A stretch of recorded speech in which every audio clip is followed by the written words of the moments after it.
읽어보도록 하겠습니다. 사도행전 11장 1절부터 18절까지의 말씀, 조금 긴 말씀이지만 우리가 한 절씩 교독으로 말씀의 내용을 잘 묵상하면서 같이 읽어보도록 하겠습니다. 1절부터 18절입니다. 제가 먼저 1절 말씀을 읽겠습니다. 유대에 있는 사도들과 형제들이 이방인들도 하나님의 말씀을 받았다함을 들었더니 베드로가 예루살렘에 올라갔을 때에 할례자들이 비난하여 이르되 내가 무할례자의 집에 들어가 함께 먹었다 하니 베드로가 그들에게 이 일을 차례로 설명하여 이르되 내가 욥바시에서 기도할 때 황홀한 중에 환상을 보니 큰 보자기 같은 그릇이 내 귀에 매어 하늘로부터 내려 내 앞에까지 드리워지거늘 이것을 주목하여 보니 땅에 네 발 가진 것과 들짐승과 기는 것과 공중에 나는 것들이 보이더라. 또 들으니 소리 있어 내게 이르되 베드로야 일어나 잡아 먹으라 하거늘 내가 이르되 주님 그럴 수 없나이다. 속되거나 깨끗하지 아니한 것은 결코 내 입에 들어간 일이 없나이다 하니 또 하늘로부터 두 번째 소리 있어 내게 이르되 하나님이 깨끗하게 하신 것을 내가 속되다고 하지 말라 하더라. 이런 일이 3번 있은 후에 모든 것이 다시 하늘로 끌려 올라가더라. 마침 세 사람이 내가 유숙한 집 앞에 서 있으니 가이사랴에서 내게로 보낸 사람이라. 성령이 내게 명하사 아무 의심 말고 함께 가라 하시매 이 6 형제도 나와 함께 가서 그 사람의 집에 들어가니 그가 우리에게 말하기를 천사가 내 집에 서서 말하되 내가 사람을 욥바에 보내어 베드로라 하는 시몬을 청하라. 그가 너와 내 온 집이 구원받을 말씀을 내게 이르리라 함을 보았다 하거늘 내가 말을 시작할 때 성령이 그들에게 임하시기를 처음 우리에게 하신 것과 같이 하는지라. 내가 주의 말씀에 요한은 물로 세례를 베풀었으나 너희는 성령으로 세례를 받으리라 하신 것이 생각났노라. 그런즉 하나님이 우리가 주 예수 그리스도를 믿을 때 주신 것과 같은 선물을 그들에게도 주셨으니 내가 누구이기에 하나님을 능히 막겠느냐 하더라. 함께 읽겠습니다. 그들이 이 말을 듣고 잠잠하여 하나님께 영광을 돌려 이르되 그러면 하나님께서 이방인에게도 생명 얻는 회개를 주셨도다 하니라. 아멘. 네, 할렐루야. 네, 오늘 이 시간에도 우리 좌우에 또 앞뒤에 있는 지체들과 함께 인사하며 권면하도록 하겠습니다. 우리 성령 충만합시다. 네, 성령 충만합시다. 네, 우리 한 번 더 또 매일 기도합시다. 매일 기도합시다. 매일 기도합시다. 네, 여러분들의 또 중보와 후원과 기도로 우리 네팔 단기팀이 무사하게 다시 한국으로 돌아오게 되었습니다. 네, 지난주에도 여러분 어떻게 예배 잘 들으셨나요? 저도 공항으로 가는 차 속에서 영상으로 저의 얼굴을 보았습니다. 네, 자연스럽더라고요. 네, 영상으로 보았는데 여러분 어떤 때든지 어디에 있든지 간에 어떠한 일정이 있든지 간에 우리가 이곳에서 드리는 우리 정해진 그런 예배가 끊이지 않게 되기를 축복합니다. 예배도 드려지고 여러분들도 와서 예배를 계속해서 드릴 수 있는 그러한 우리 공동체가 되기를 간절히 소망합니다. 그래서 네팔 땅에 가서요 우리가 많은 준비한 것들은 모두 다 하고 경험하고 보고 듣고 그러한 시간들이 있었습니다. 네, 오늘 좀 가족이 같이 왔는데 네, 여러분 우리가 2년 6개월 만에 다시 우리가 단기 선교를 시작을 했어요. 참 어떠한 의미가 있는 그러한 선교라고 생각이 되어집니다. 그래서 바라기는 정말 가능만 하다면은 여름에 또 내년에도 우리가 계속해서 그렇게 또 선교 여행을 다녀올 수 있는 우리 모두가 되었으면 좋겠습니다. 그리고 우리가 또 출발하는 날에 또 도희자매가 한국에 도착을 했었어요. 그래서 아마 보름인가요? 보름 동안 서아시아 튀르키예에 가서 사역을 하다 왔는데 또 건강한 모습으로 돌아온 모습 보니까 너무 좋은 것 같습니다. 네, 계속해서 그러한 선교의 일들이 지속되기를 축복합니다. 네, 여러분 인생은 마라톤과 같다라는 말이 있습니다. 인생은 마라톤과 같다. 혹시 여러분 마라톤 경험이 있으신가요? 마라톤, 하프 마라톤, 이런 것도 있죠. 20km 뛰는 거. 저도 27살 때인가요? 8살 때 하프 마라톤을 한번 뛰어봤습니다. 두바이에 있을 때 그 현장에 있던 소장님이 신입사원들 다 데리고 가자 해가지고 두바이에서 마라톤 했어요. 하프 마라톤 했습니다. 저도 이제 그 당시에는 굉장히 몸이 좋았어요. 허리가 그때는 무려 28이었습니다. 28에 64kg. 지금은 근데 이제 점점 인생 최고의 몸무게야 배둘레를 찍고 있는데 지금 관리를 해야 되겠다라는 생각이 들더라고요. 그런데 그런 이제 컨디션 가운데 하프 마라톤을 시작했어요. 열심히 달렸습니다. 막 달렸어요. 열심히 달렸는데 초반에 너무 무리를 했던 것 같아요. 그래서 나중에 한 5km 완주는 했지만 5km 남았을 때는 정말 너무 힘들더라고요. 그리고 제가 앞질러 갔던 다른 사람들이 저를 막 다 앞지르기 시작했습니다. 저는 정말 너무 힘들어서 포기해야 되나 어떻게 해야 되나 고민이 많았지만 어차피 이 길로 가야 돼요. 다른 길로 빠져나갈 수가 없더라고요. 그래서 막 달리다가 잠깐 걷다가 또 달리고, 그리고 나중에는 어떻게 했냐면은 옆에 이러한 가이드가 있는데 그 사람이 마시던 물이 있는데 제가 지나가다가 죽겠다고, 목말라 죽겠다고 해서 그 물을 막 달라고 해가지고 뺏어가지고 또 두 고문 마시고 나머지 막 1km를 갔나? 그러한 경험이 있었습니다. 초반에 잘 페이스 조절을 못하고 막 달리다가 마지막에 크게 고생했어요. 하지만 어쨌든 결국에는 다 완주를 했습니다. 마라톤은 무엇입니까? 이 끝 목적지가 있어요. 목표가 있습니다. 그리고 각 구간마다 잘 페이스를 유지하면서 각 지점들을 통과해야 되는 것이지요. 그리고 그냥 일정한 페이스로 가는 게 중요한 것이 아니라 또 한 가지가 있죠. 시간. 얼마나 빨리 최종 목적지에 도달했느냐. 그러니까 이 최종 목적지에 얼마나 빨리 들어왔느냐라는 그 시간과 그 각 구간을 어떻게 페이스 조절을 잘하면서 통과할지, 이것이 어떠한 마라톤의 결과, 어떤 성적을 나타낸다고 할 수가 있습니다. 우리 인생도 마찬가지인 거예요. 여러분, 우리의 인생은 무한히 반복되는 것이 아닙니다. 제한된 인생이라는 시간이 있습니다. 제한된 인생이라는 이 시간 가운데 어떠한 목표 그리고 목적한 바를 이루기 위하여서 힘쓰는 우리 모두가 되기를 축복합니다. 어떠한 궁극적인 인생의 목표도 있습니다. 하지만 또한 우리는 인생의 각 시즌이 있습니다. 유치원, 그리고 초등학생, 그리고 중고등학생, 그리고 대학 청년의 시절, 그리고 젊은 장년의 시절, 신혼부부의 시절, 장년의 시절, 노년의 시절, 인생의 시즌마다는요 다 각각 이렇게 구간들이 있습니다. 그 모든 구간들에서 정해진 목표, 정해진 목적을 향해서 여러분 힘써 달려가시기를 바랍니다. 나중에 해야지. 신앙생활 결혼해서 열심히 해야지. 공부 다 끝나고 열심히 해야지. 수능 끝나고 열심히 해야지. 이게 아니라는 거예요. 인생의 각 구간마다 그 구간에서 최선을 다하는 것, 그것이 우리의 어떤 궁극적인 삶의 목표로 인도하는데 너무나 중요한 것을 우리는 기억해야 합니다.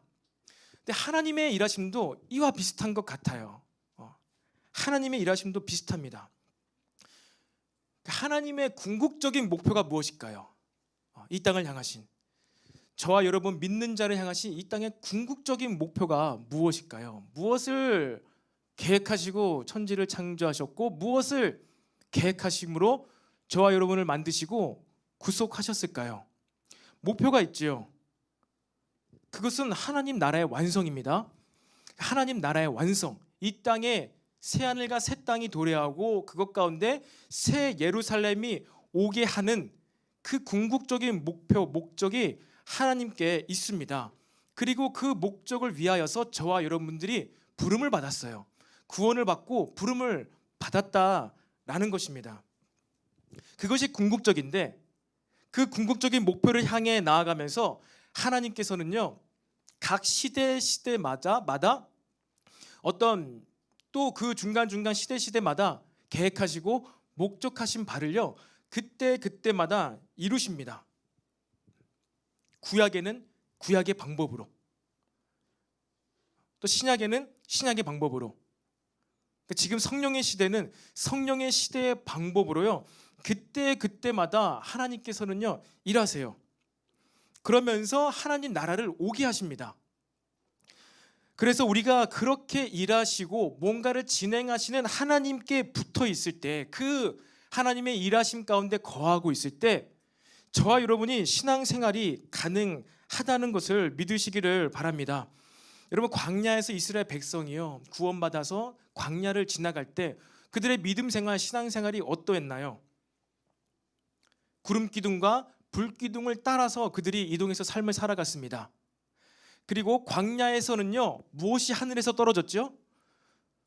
광야에서는 그렇죠, 만나와 메추라기, 꿀 섞은 과자와 같은, 그리고 고기, 닭고기, 치킨, 정말로 치느님, 만나와 메추라기로 그들을 먹이셨어요. 그런데 40년의 광야 생활을 지나고 가나안 땅에 들어갔어요. 그때부터 어떻게 됐다고 말씀에 기록되어 있죠? 만나와 메추라기가 끝쳤더라. 만나와 메추라기를 영원히 주신 게 아니에요. 놀라운 기적인데, 이제 농경생활, 너에게 정착생활을 하게 되었으니 너희가 손수 밭을 갈고 농경을 해서 땅의 소산물로 하나님께 드리고 그것으로 너희가 먹고 살아야 된다라고 말씀을 해 주셨다는 것입니다. 무엇입니까? 만나가 이제 끝쳤어. 메추라기가 안 나와. 그럼 뭐 기우제를 지내든지 다시 또 막 하나님께 기도하고 간구해가지고 만나를 좀 주게 해주세요. 메추라기를 다시 맛보게 해주세요. 여러분, 이렇게 기도하는 것이 의미가 없다는 것이죠. 이제 만날 시기에 지내는 시간은 지나간 거예요. 메추라기의 시대는 끝난 것입니다. 이제는 하나님께서 명령하신 땅의 소산물로 먹고 살아라. 그것 가운데 하나님께 기도하며 간구하며 믿음을 드릴 때 땅의 소산물을 먹고 살아갈 수가 있다는 것입니다. 여러분, 내가 믿음 생활 잘하도록, 난 이렇게 신앙생활 열심히 잘하고 싶어요. 대학생 때 이렇게 잘하고 싶고, 청년회 때 이렇게 잘하고 싶고, 또 결혼해서는 이렇게 신앙생활 하고 싶어요. 이것을 이루기 위해서 믿음 주세요, 능력 주세요가 아니라 무엇입니까?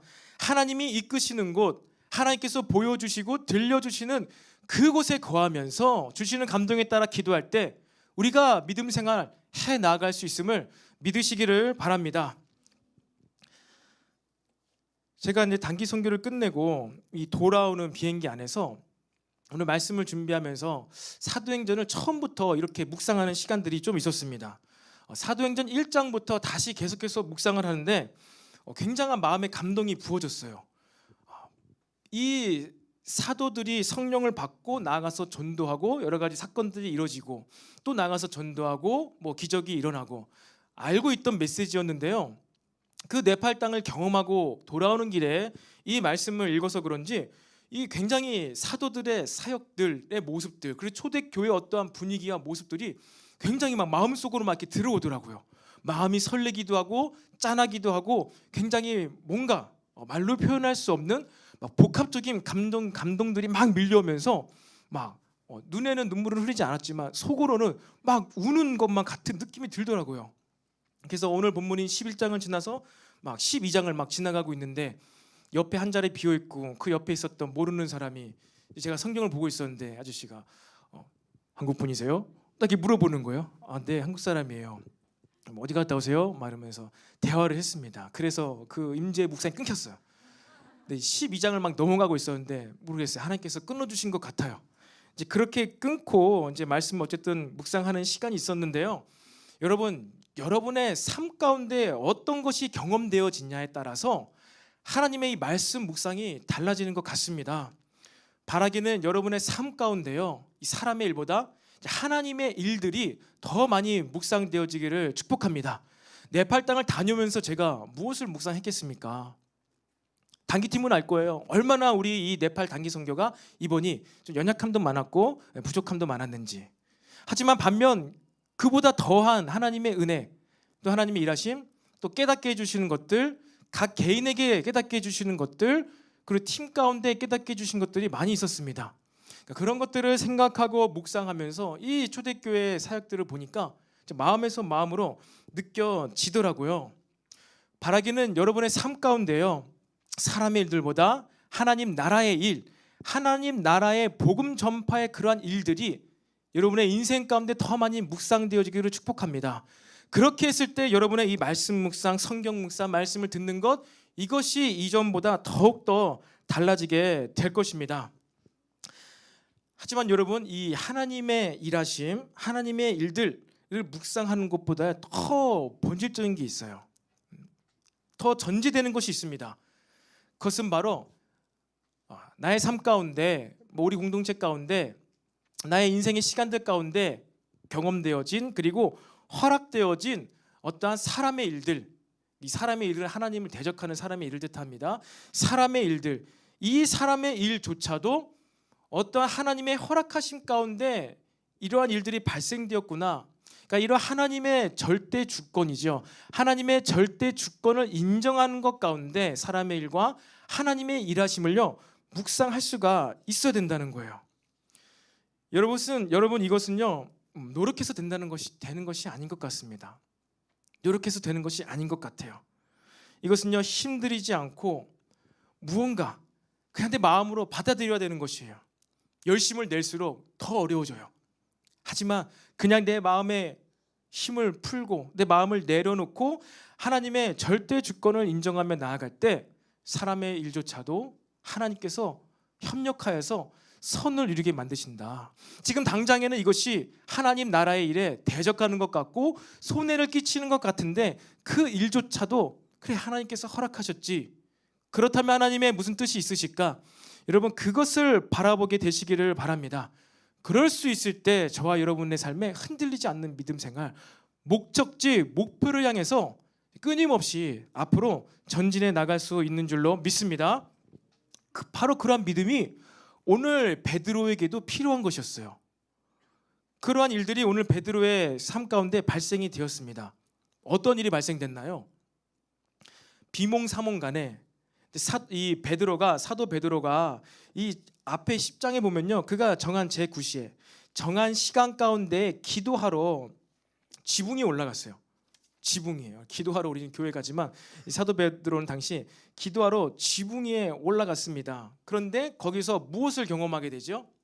하늘로부터 뭐가 내려와요? 하늘로부터 선물 보따리가 내려온 게 아니라 보따리는 내려왔는데 그 보따리 안에 뭐가 있어요? 부정한 짐승들이 있어요. 먹어서는 안 될 짐승들.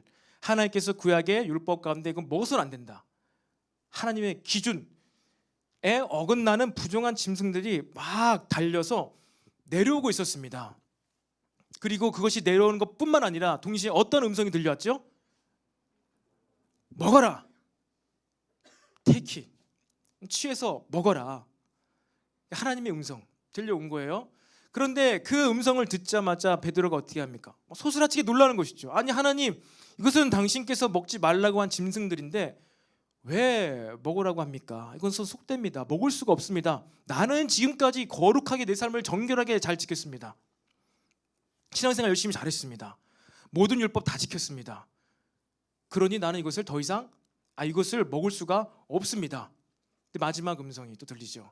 하나님이 정하던 것을 내가 속되다 하지 말라. 그리고 잠이 깬 거예요. 환상이 깬 것입니다. 비몽사몽간에 신기한 희한한 경험을 한 것이에요. 그런데 오늘 이 누가가 기록한 사도행전에서는 분명 하나님의 음성이라고 기록을 하고 있습니다. 여러분, 이 하나님의 음성이요, 하나님의 환상과 하나님의 계시가요, 뭐를 지금 반대하고 있는 것이죠? 하나님의 율법, 하나님의 기준, 명확한 하나님의 율법을 반대하고 있습니다.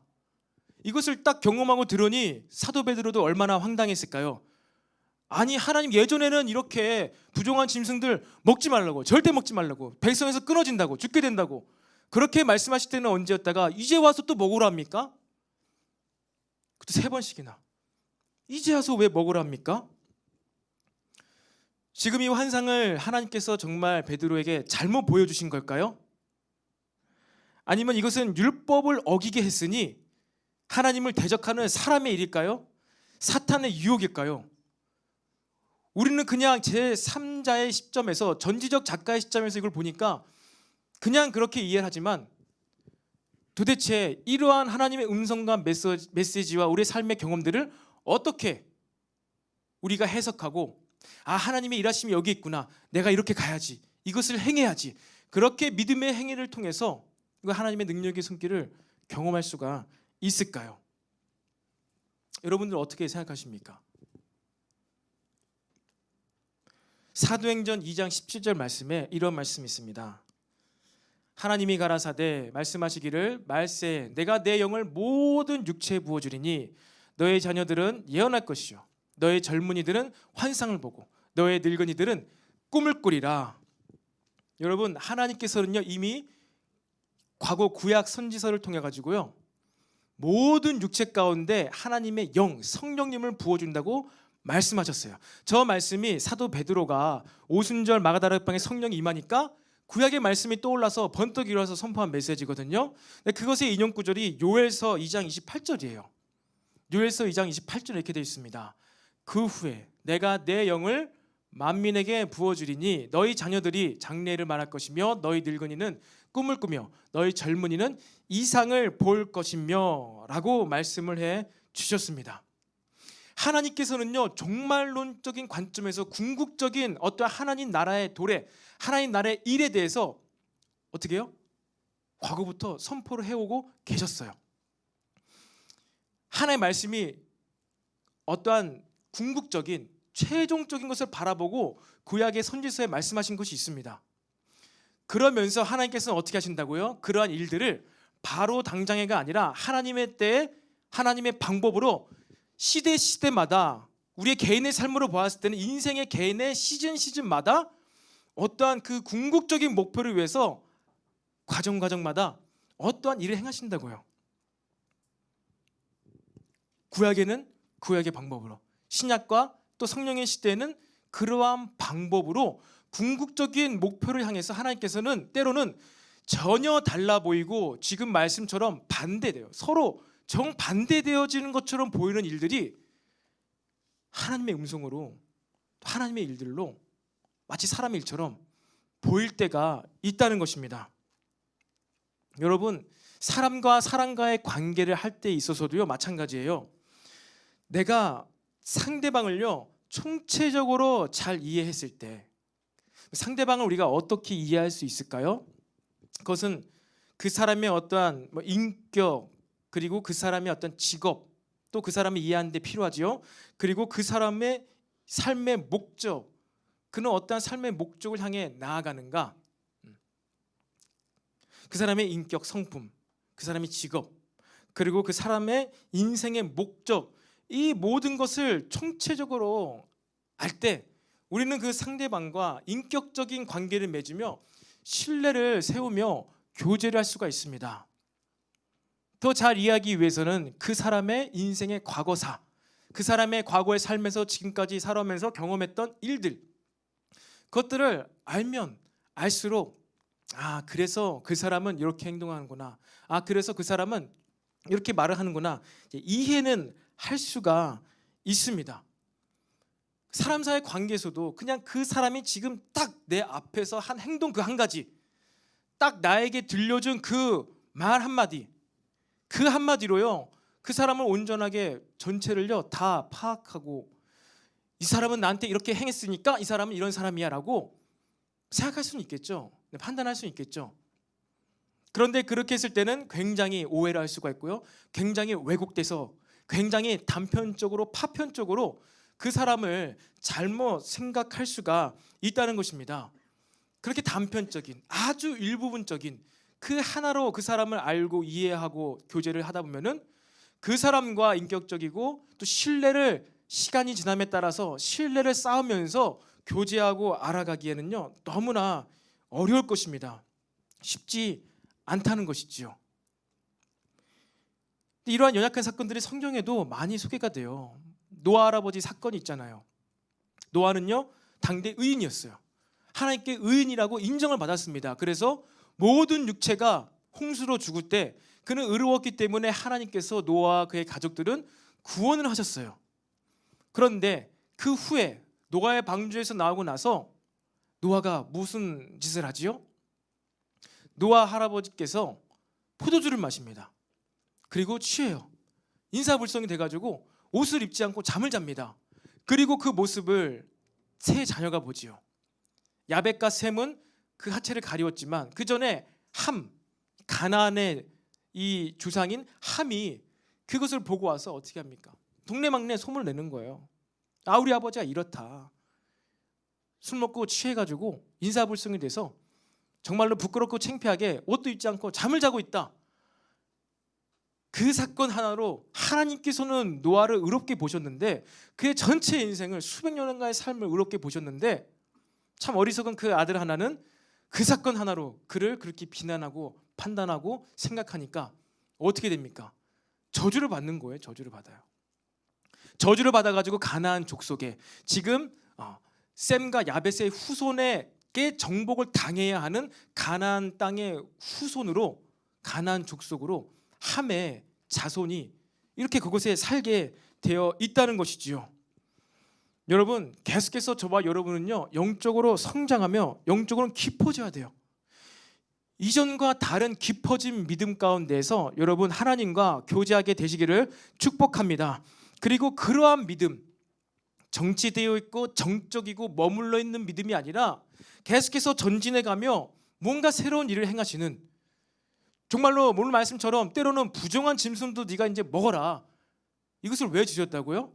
하나님 나라의 놀라운 일, 이미 과거부터 약속하셨던 이방인들에게까지도 성령을 부어주시기 위해서 그 일의 도구로 베드로와 이제 사도 바울을 사용하실 텐데, 그것을 그들에게 알려주시는 거예요.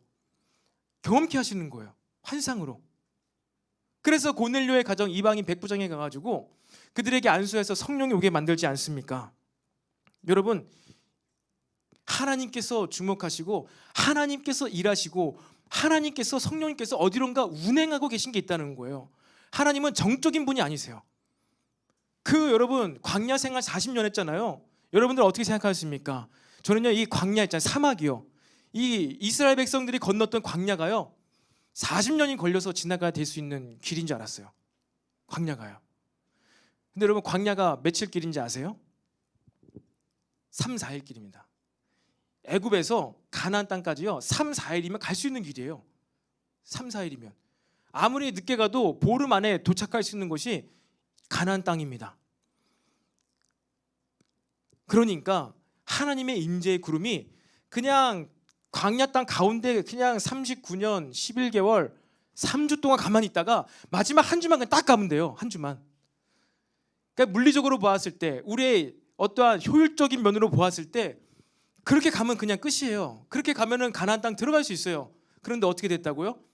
하나님의 임재의 구름과 불기둥이요, 하루도 머물 수 있고 일주일도 머물 수 있고 한 달도 머물 수 있지만 그 하나님의 인도하심이 어떻게 해요?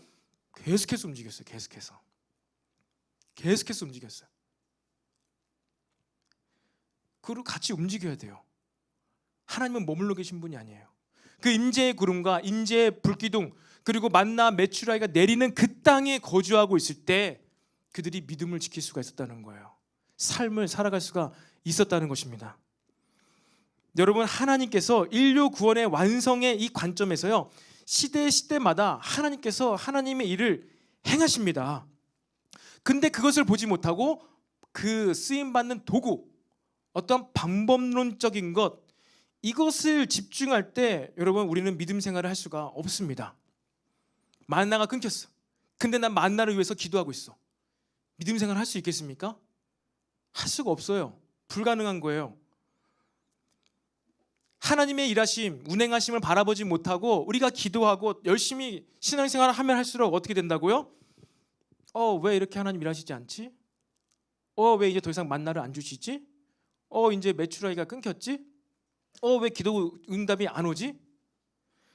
나는 지금 열심히 신앙생활하고 있는데, 열심히 기도하고 있는데, 매일 큐티하고 있는데 라면서 하나님을 보지 못하고, 방법, 큐티는 방법, 우리 함께 모이는 예배 방법이죠. 온라인 예배도 방법. 그렇지 못하고 나는 온라인으로도 예배 드리니까 난 잘하고 있는 거야. 잘하고 있는 거 맞아요. 맞는데 그 방법에 집중하고 있는 거예요. 그렇게 했을 때 우리의 믿음 생활에 혼란이 가중됩니다. 어려움이 가중됩니다. 더 내 인생의 삶은 메말라 가게 된다는 거예요. 힘들어지는 거예요. 메추라기야 만나가 떨어지지 않는 곳에서 열심히 신앙생활하니 2배로 죽는 것이죠. 더 어려운 거예요. 여러분, 저와 여러분이 왜 신앙생활 하시나요? 어려우려고, 힘들려고, 고통받으려고 잠도 자지 못하고, 오늘도 지금 굉장히 피곤하죠 여러분. 한 주간에 여러분 이 대한민국 이 땅에 진짜 영하 막 17도, 18도 엄청 추웠더라고요. 막 동파되고 막 난리가 난 교회도 있더라고요. 동파돼서 지하가 막 침수되고, 이케아 여기도 동파돼가지고 누수돼가지고 엘리베이터가 멈춰가지고 1시간인가요? 손님들이 거기 갇혀가지고 꼼짝달싹 못했었대요. 혹시 그런 분 계시나요 여기? 여기 이케아, 광명 이케아. 천정에 있던 배수관이 터져가지고 동파돼서 이 전기가 누전돼가지고 엘리베이터가 멈췄답니다. 그렇게 추웠나요? 아, 그랬군요. 네팔에 아주 진짜 봄과 같은 날씨에, 따뜻한 날씨에, 영상을 잠깐 봤지만 막 새벽에 막 해가 막 뜨고 있는데 막 한 영상 4도 되더라고요. 너무 좋았어요. 낮에도 한 영상 25도? 너무 좋았어요. 겨울에는 네팔로 갈까 봐요. 겨울에는 네팔로 가장 추울 때 날씨를 미리 딱 조사했다가 가자 해가지고 뭐 꼭 먹고 알 먹고 뭐 그러면 안 되지만, 아무튼 여러분 이 지금 무엇입니까? 막 힘들려고, 어려우려고 우리가 신앙생활 하는 게 아니라는 거예요. 제대로 신앙생활하고, 내가 정말 나에게 믿음이 있다면은 어려워도, 상황이 안 좋아도 우리 삶의 기쁨과 어떤 능력 체험과 기도 응답이 있어야 된다는 것이죠. 근데 그렇게 어떻게 능력 체험과 하나님 주신 위로와 그 믿음을 받을 수가 있냐는 거예요. 모든 억압과 구속된 상황 가운데서도 우리를 자유케 하시는, 여러분 그 믿음, 우리를 진리 가운데서 자유케 하시는 그 믿음, 여러분 이 믿음이 참 믿음인 줄로 믿습니다. 이 믿음이 있어야 돼요. 하나님의 능력의 손길과 함께하는 믿음, 하나님이 행하시는 그 일 가운데 거하면서 하나님을 경험하고 체험하는 그 믿음, 여러분 이 믿음이 우리 모든 삶에서 승리를 오게 함을 믿습니다. 모든 것을 가능케 하고 모든 것을 이루는 것이 바로 이처럼 하나님의 능력의 손길과 함께하는 믿음이에요. 여러분 이 믿음으로 세상에서 열심히 살아갈 수 있게 되기를 축복합니다. 이 믿음 받기 위해서 우리가 매주 모이는 거예요. 이 하나님을 바라보고 음성 듣기 위해서 우리가 매주 힘을 내서 이곳에 모이는 겁니다. 모여서 성령 충만을 받는 거예요. 우리는 구원받기 위해서, 천국 가기 위해서 교회에 오지를 않습니다. 혹시 나는 지옥에 가기 싫어서 구원받기 위해서 교회에 오는 분 계시나요? 그래도 내가 여태까지 20년 동안 신앙생활을 해와서 이만큼 내가 구원을 붙잡고 있는데, 청년회 때 대학 문화와 여러 가지 하고 싶은 거 많지만 내가 지금까지 학창 시절에 신앙생활했던 시간이 아까워서라도 내가 안 되겠다, 나는 끝까지는 교회 열심히 다녀서 천국 가야지. 혹시 그렇게 생각한 분 계시나요? 교회 안 오면 막 혼날 것 같고. 여러분 구원은 예수님 안에 있습니다. 구원은 예수님 안에 있어요. 교회 안에 있는 것이 아니에요. 구원은 예수님을 믿는 믿음 안에 있다는 것입니다. 이 믿음으로 여러분 구원은 예수님 안에 있어요.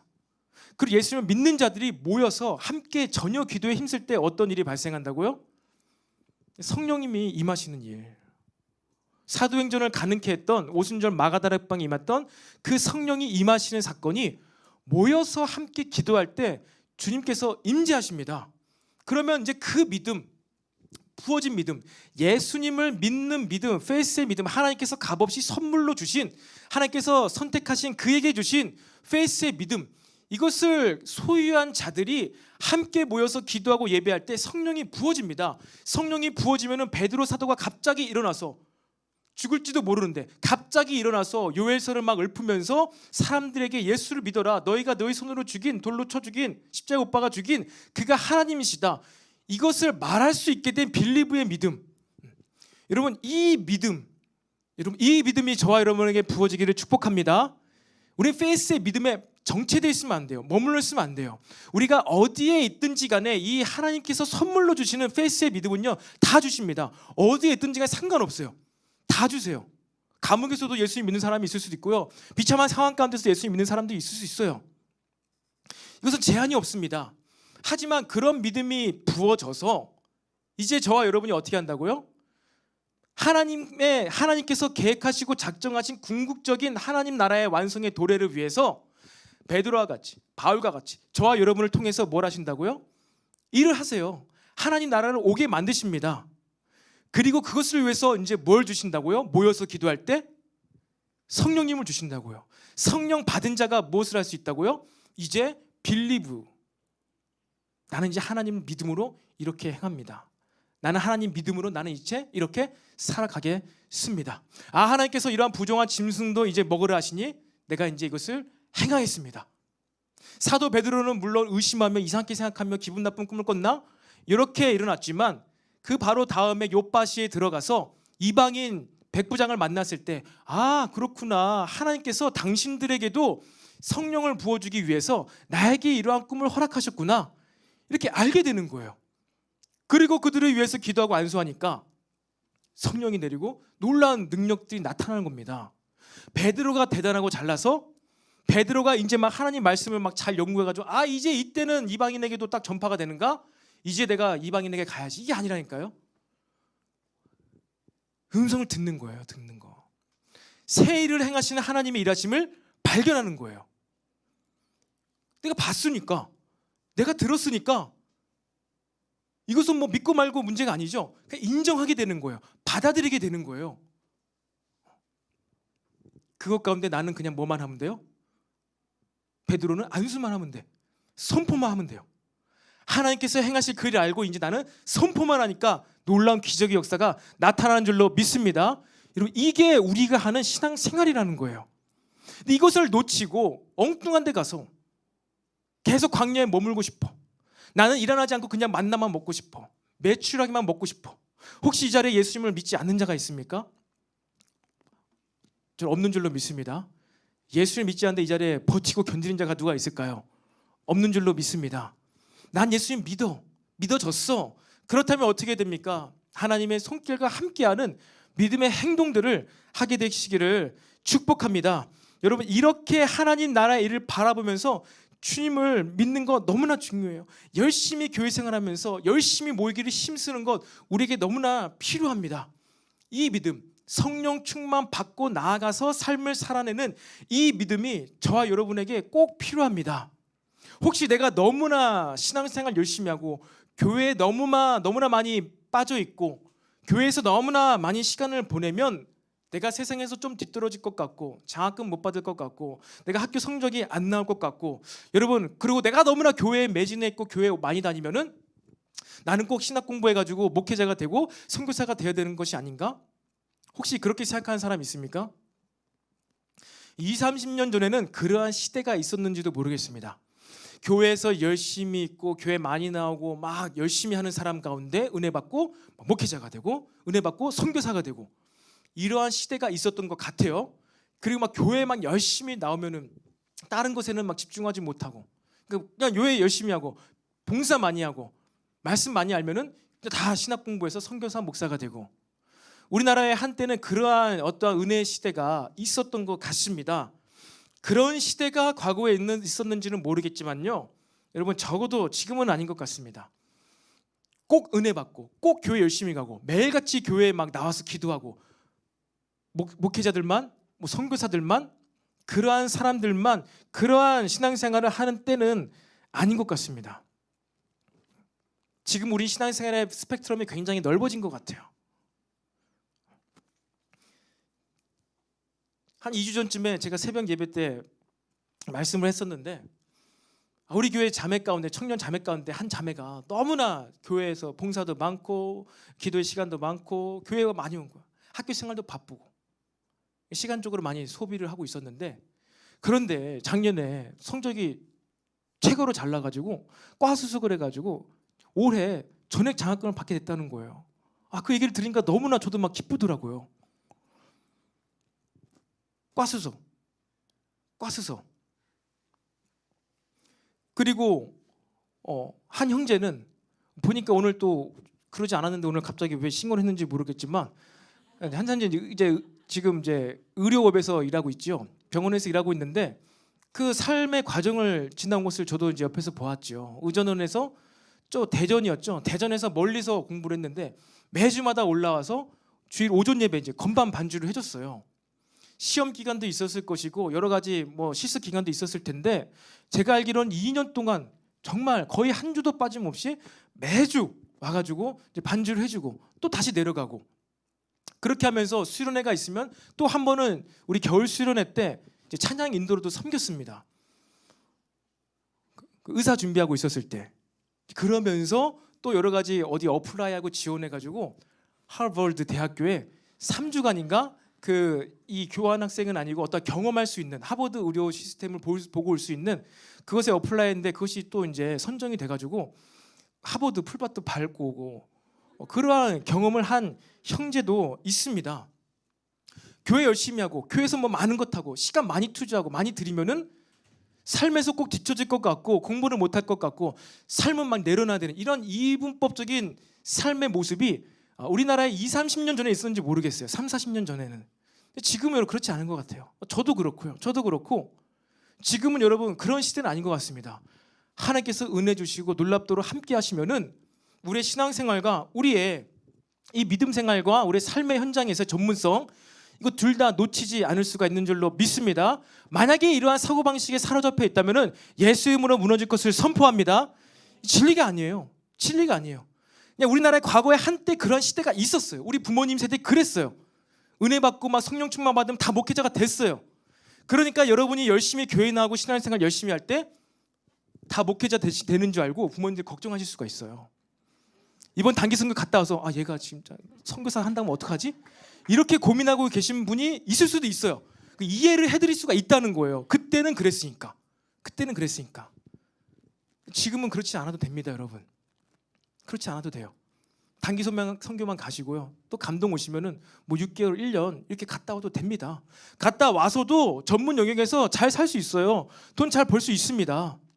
이때는요 하나님께서 정말로 우리 대한민국 이 크리스천을 통해서 열방에 땅끝까지 복음을 전파하게 해주시려고 이런 경험을 허락하시는 거예요.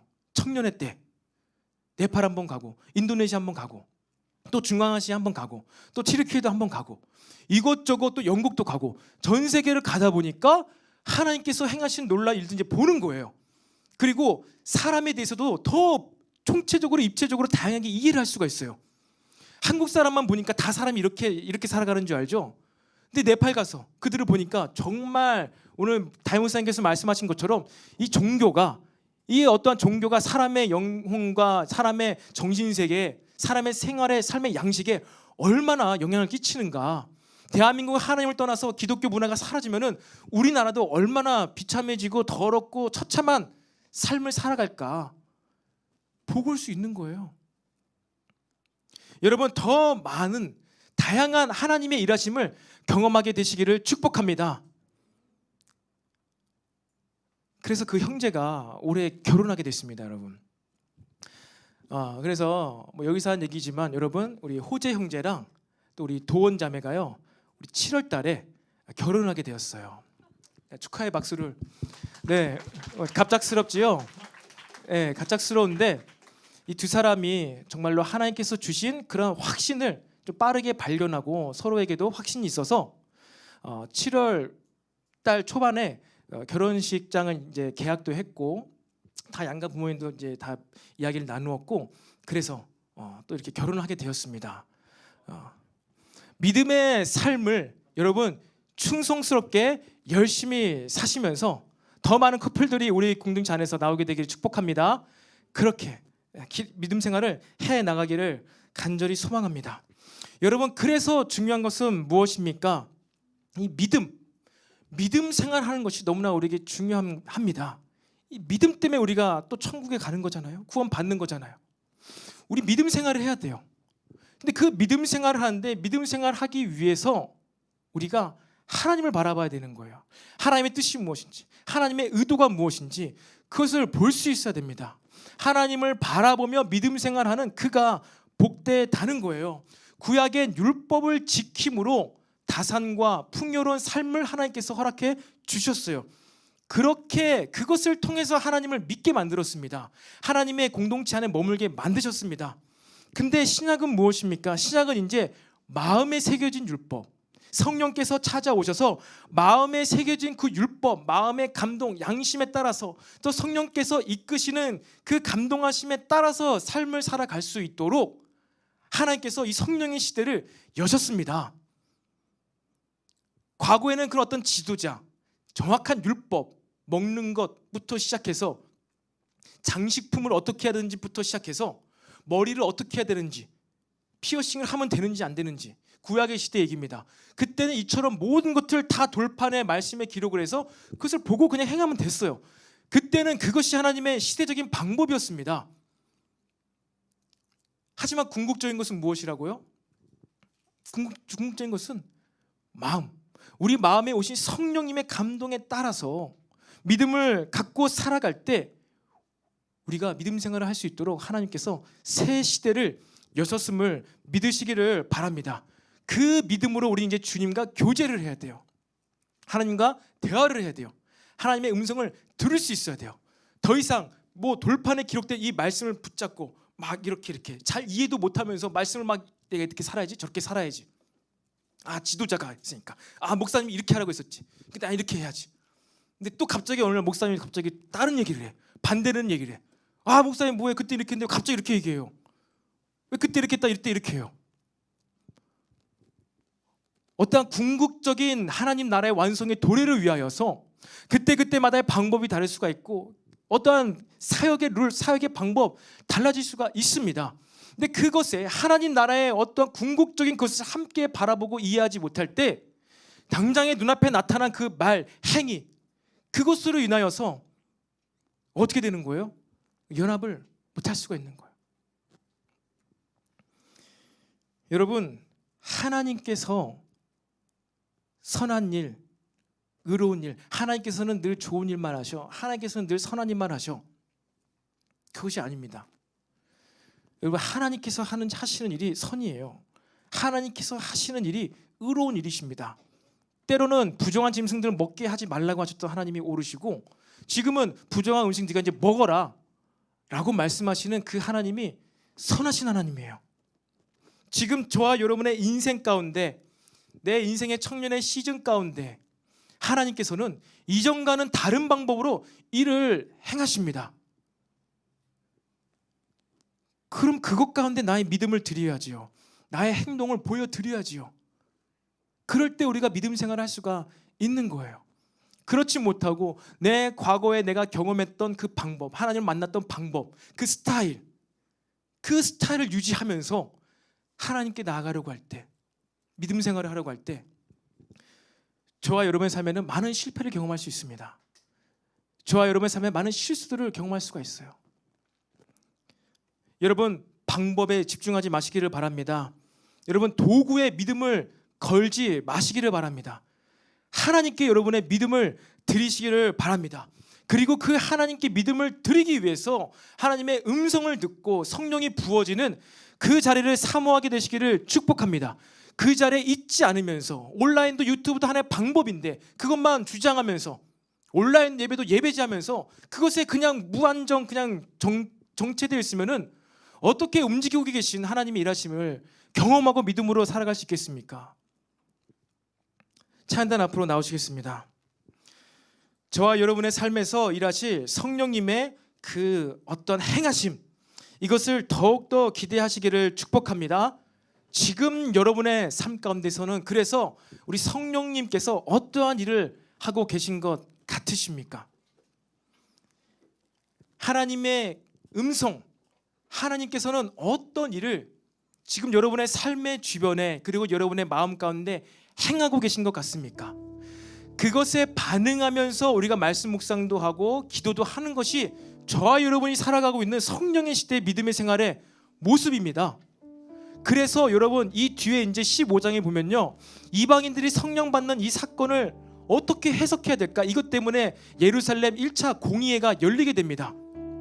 하나님께서 일하시는 일이 너무나 이전의 구약에서 역사하셨던 것과 너무나 다르기 때문에 이 초대교회 예루살렘 교회에서 해석을 할 필요가 생겼어요. 근데 그 해석을 하는데 결론이 무엇입니까?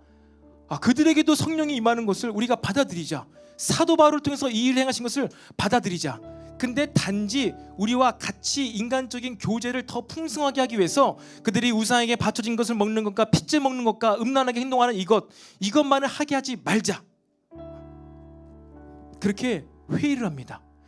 그들의 마음의 감동에 따라서 생각하고 회의하고 서로 기도하고 구약의 요엘서에 구약의 어떤 율법서에 나타난 것을 기준으로 하여서 그들이 말로 선포한 그 회의를 통해서 하나님께서는요 초대교회 이방인에 이제 엄청난 놀라운 사도 바울을 통해서 선교 사역을 행하신 거예요. 그리고 그 선교 사역을 행하실 때 그 현장에서 죽은 자가 살아나고 귀신이 떠나가고 병든 자가 치유받은 겁니다. 어디에서요? 그 사역의 현장에서, 하나님이 일하시는 그 현장에서. 왜 한국교회도 초기에는 놀라운 정말 말도 안 되는 기적의 역사가 나타났다가 지금은 왜 없을까? 한 선교사님이 이러한 의문점을 가졌다는 거예요. 13년째 인도에서 선교하시는데 내가 인도에서 안수하고 기도하고 축사하면은 귀신이 떠나가고 병이 나. 막 피를 터면서 덩어리가 나오는데 한국 봉집회 초청받아서 한국에서 사역하면은 기적이 안 나타난다는 거예요. 왜 그럴까? 왜 그렇겠습니까? 여러분, 그 능력이 그 선교사님에게 있을까요? 그 사람의 손바닥에 하나님의 능력이 있을까요? 그렇지가 않는 거예요. 하나님의 능력은 하나님께 있습니다. 하나님께서 일하시는 그곳에 내가 가서 손을 얹고 안수할 때 능력이 흘러가는 거예요. 여러분의 믿음 생활, 신앙 생활은 어떠합니까? 하나님과 전혀 관계없는 곳에 있으면서 부르짖고 능력 달라고, 제발 이거 해달라고 그러고 있습니까? 아니면 성령께서 일하시는 것을 알고 그곳에 가서, 그것이 꼭 선교지가 아닐 수도 있습니다. 어떤 장소가 아닐 수도 있어요. 내 생각과 마음의 어떤 영역일 수도 있고 내 삶의 태도와 자세의 영역일 수도 있습니다. 내 인생의 목적, 비전의 영역일 수도 있습니다. 바라기는 여러분, 하나님의 능력이 손길이 함께하는 그 현장 가운데에서 기도하며 예배하며 하나님을 바라보는 붙잡는 믿음 생활하는 저와 여러분 되기를 간절히 소망합니다. 아멘. 우리 이 시간에 다 같이 자리에서 일어나서 우리 오늘도 함께 힘차게 찬양하고 간절히 기도하는